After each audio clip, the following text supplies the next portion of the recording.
Hello all, welcome to Filmatic. Baahubali series తర్వాత సాహోతో Hindi belt లో సత్తా చాటాడు. ఆ తర్వాత రాధేశ్యామ్ ఫ్లాప్ తో ప్రభాస్ పని అయిపోయిందన్న వాళ్ళు ఉన్నారు. కేవలం రాజమౌళి వల్లే ప్రభాస్ పాన్ ఇండియా స్టార్ అయ్యాడు, అది కేవలం గాలిబుడిగే అన్నారు. ఆ తర్వాత ఆదిపురుష్ సినిమా బాక్స్ ఆఫీస్ దగ్గర డిజాస్టర్ కావడంతో అందరు వీళ్ళు ప్రభాస్ వైపు చూపించారు. కానీ సింహం 3 అడుగులు వెనక్కి వేస్తే 6 అడుగుల వేగంతో దూసుకుపోతున్నట్టు Salaar part 1 the ceasefire తో హీరోగా బౌన్స్ బ్యాక్ అయ్యాడు. ఈ సినిమా బాక్స్ ఆఫీస్ దగ్గర 700 crores కలెక్ట్ చేసింది. కల్కి 2898 AD మూవీతో పాన్ ఇండియా హీరోగా సత్తా చాటాడు.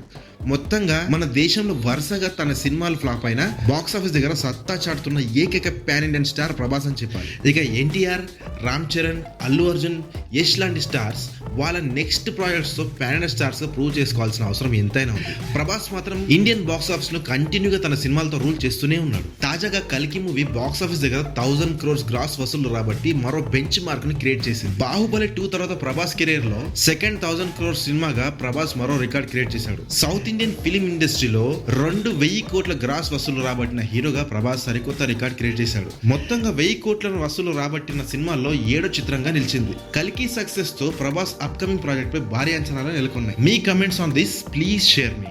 Thank you for watching this video.